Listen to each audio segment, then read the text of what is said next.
Great wealth is playing Monopoly in real life. 4 greenhouses, 1 red hotel. Well, is that all there is? He goes, that's it. And he says, what do you think I'm doing? And I went, I don't know. So then he took me out and he showed me his greenhouses. And 10 years later, when I was 19, I was now in school in New York, and I come back to Hawaii, and Rich Dad had bought the biggest piece of land smack dab in the middle of Waikiki Beach. And when you go to Waikiki Beach today, you'll see the Hyatt Regency Hotel. That was his hotel. Just like the game of Monopoly. Just like the game of Monopoly. Acquired assets and they became bigger assets. He just kept what's called an assemblage, because that property wasn't that big at the time. So he had to buy out all the small guys. Because Waikiki was a little dirt water little town. So he'd buy out this shop owner and buy that shop owner. And it took him a while, but he finally assembled this large piece of property. And then he and Hyatt put up this giant hotel. You know, it just sold for $800 million. So that's how I learned about money.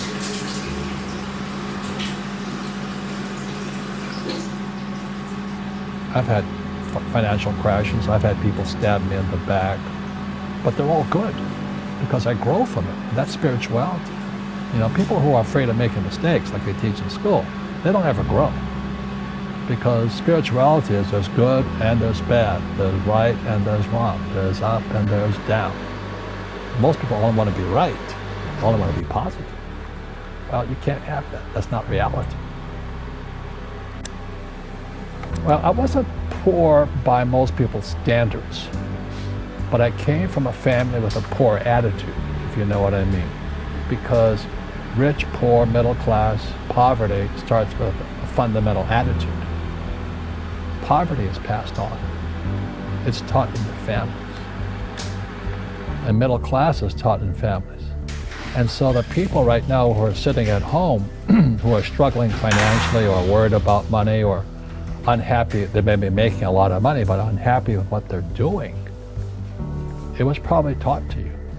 You know, your super ego was taught, get a job, work hard, or you'll never be rich, or the rich are evil, or whatever. The school system will never teach you about money. The school system was designed to teach you to be an employee, which is important, or a doctor or a lawyer, a specialist, but never about money. And what most people lack is real business knowledge, like accounting, you know, like debt, like taxes.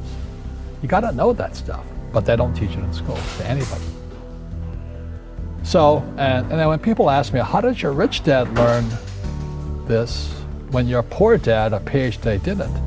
And the answer is very simply, my rich dad, who's my best friend's father, his father died when he was 13. So rich dad had this family business at 13 to run. So he had to drop out of school, which was his blessing. You know, there's blessings, and you know, sometimes the blessing doesn't look like a blessing, but it turned out to be a blessing. And then his teachers became his bookkeeper, his accountant, his attorney, his banker, his real estate agents. So he has what I call real teachers, not these fake teachers in school. You see, most teachers in school, they're out of ethics. They teach subjects they themselves don't practice. I asked the teacher, I said, you know, I'm in my 3rd year of calculus now. It was called strength of materials. I said, am I ever going to use this stuff? He goes, no. You know, I said, why do you teach it? Because I get paid. I said, do you ever use it? He goes, no. And that's why, you know, you have to, in life, one of the things I suggest to people, you got to find a real teacher versus a fake teacher. And a fake teacher is somebody who doesn't do what they teach. And a real teacher is doing what they teach every day. So my accountants, my attorneys, they're in it every single day. That's how I learn, because every day I'm solving problems in my business. So I have accountants and attorneys and bankers and all these people on speed dial because I'm solving problems with my team. I see you giving this knowledge out, and yeah. Do the rich people cringe and say, don't tell them that, Rob? Yes. Don't tell people what you know. Right. Keep them poor. But, unfortunately, the poor, as was in the Bible, I'm not real religious, the poor will always be amongst us because it starts up here. Right, it's that fear mentality. It's in their words, and the words become flesh. Again, I'm not really religious. I flunked out of Sunday school also. But when they say I can't afford it or I can't do that, they go down. They become what they say. My PhD dad says, what do you think I am, made of money? I can't afford that. And my rich dad would say, that's why he's poor. Poor people say, I can't afford it, I can't do that, I don't have time. Because it's an escape. It's an escape. You know what I mean? It's easy to say I can't afford it. And your rich dad used to say what instead of I can't afford it? How can I afford it? How can I do that? What would it take? Or why should I do that?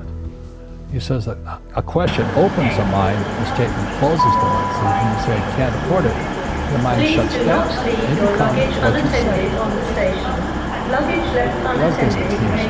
It's sort of suck. The world's a book. And other people are golfers. They play by themselves. Because everybody's different. So my game financially is business, number one. Second is real estate. So what I say to young people is, you find your game.